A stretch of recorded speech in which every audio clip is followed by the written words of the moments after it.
Здравейте! Днес ще поговорим за пластмасовите фарове, които стават изключително гадни след няколко автомивки. Ето може да видите какво му е състоянието и да си направите сметка как свети това нещо нощно време. Естествено може да го полираме с професионални пасти, което излиза между 20 и 30 лева на фар. Но днес ще изпробваме един метод, който е за под 1 лев. Какво ви трябва? Един лимон, една сода, бикарбонат и кърпички, за да избършиме преди да започнем, също и един нож. И така, нека започнем. Всичко ще се случва на живо. Няма къде да сложа телефончето, затова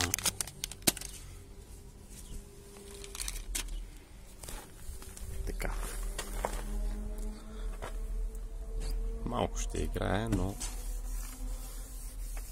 чувстваме го, за да няма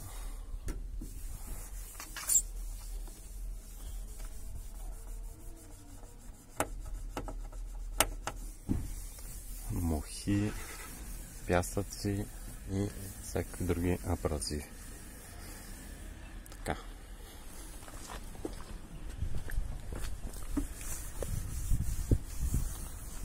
Чувстваме и този фар.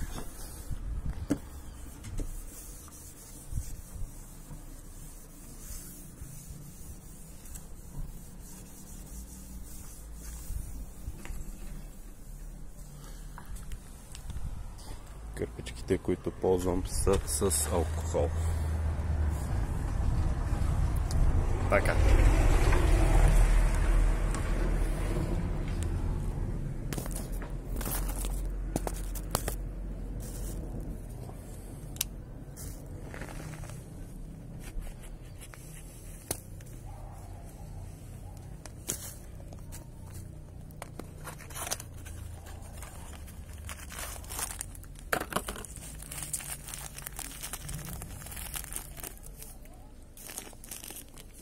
Наръсваме върху лимона.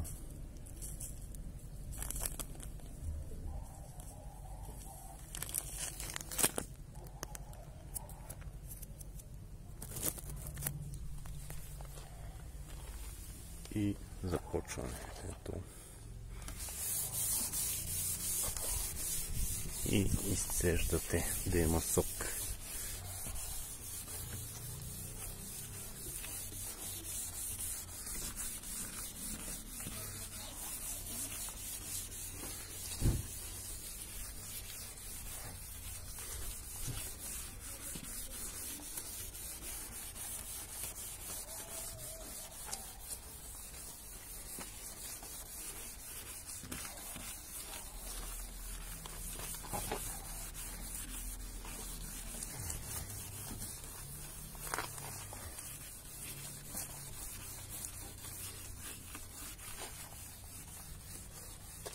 Още малко сода ще сложим.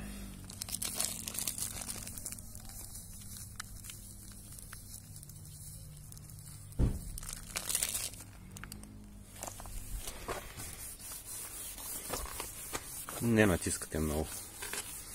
То се усеща как содата в случая драска.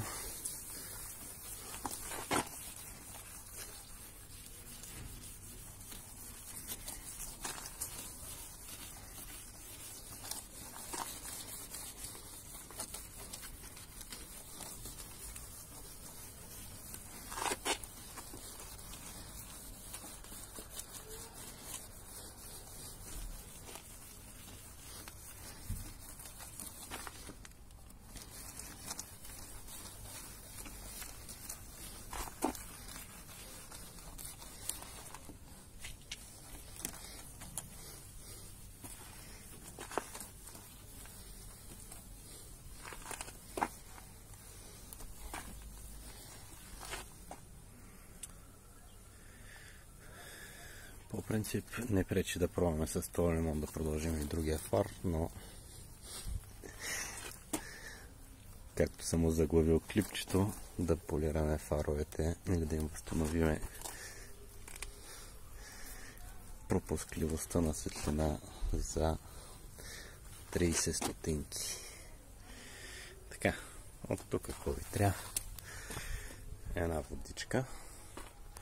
Да го измием, да видим какво се е получило. Така. Намерихме водичката и отмиваме.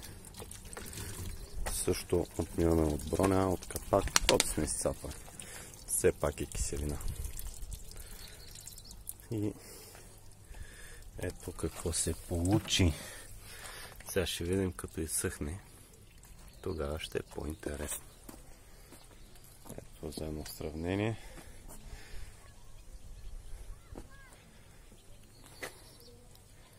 Аз мисля, че ефектът е поразителен. Колко продължително ще продължи, ще видим. Отиваме на другия фар.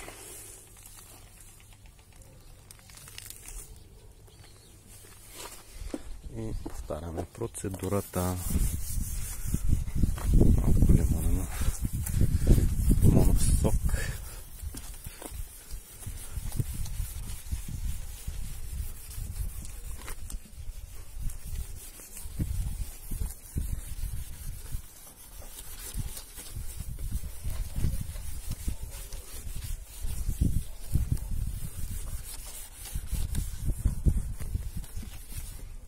Още малко.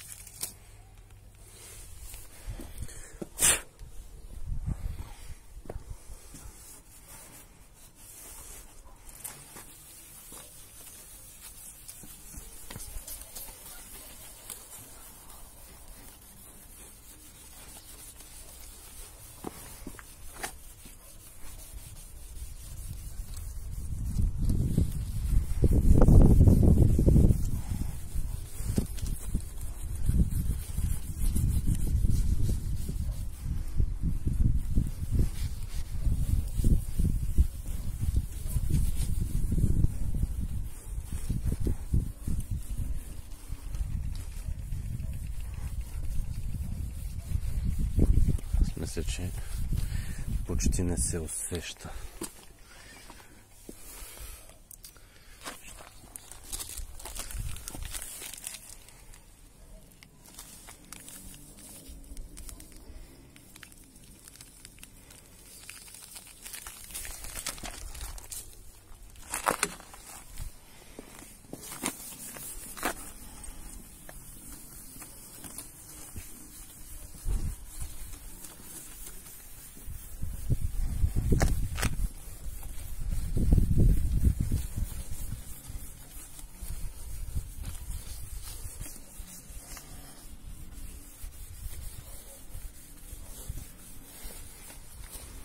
Така.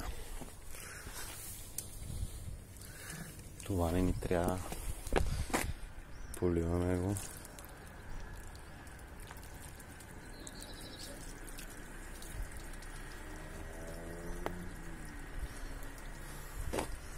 И това е всичко.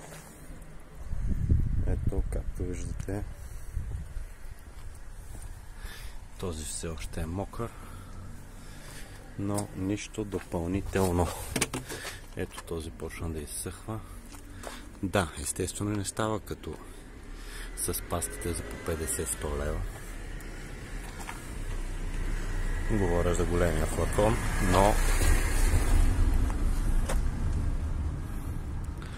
аз мисля, че ако си поиграем с още едно лимонче и с останалата сода, защото има достатъчно много, нещата ще са прекрасни.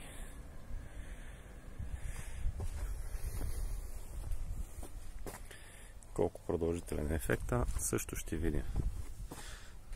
Тук съм забрал да измия и ще трябва да мина да отида да сипя още водичка. На пръв поглед На мен ми харесва. И сега в края на клипа ще направя една снимка. Какво е било преди и какво е след.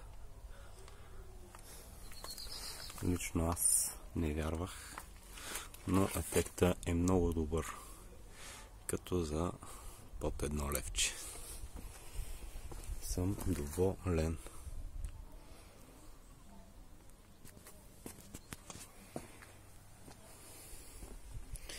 Както казахме, всичко, което трябва е една мокра кърпичка.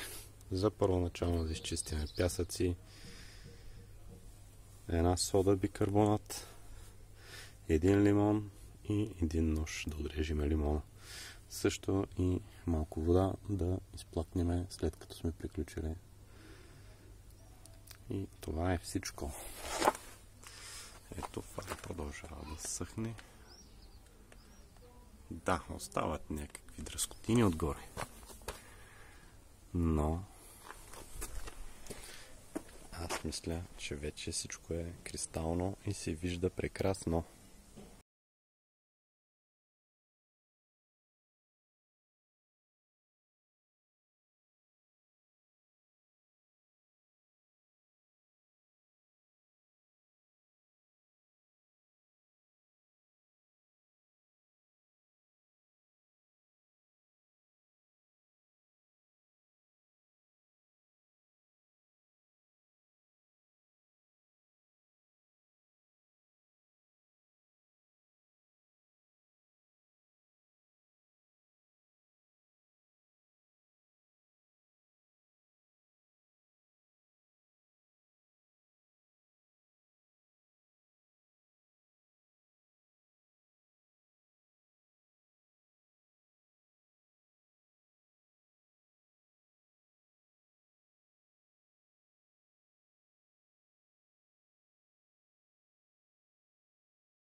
Това е всичко за този епизод.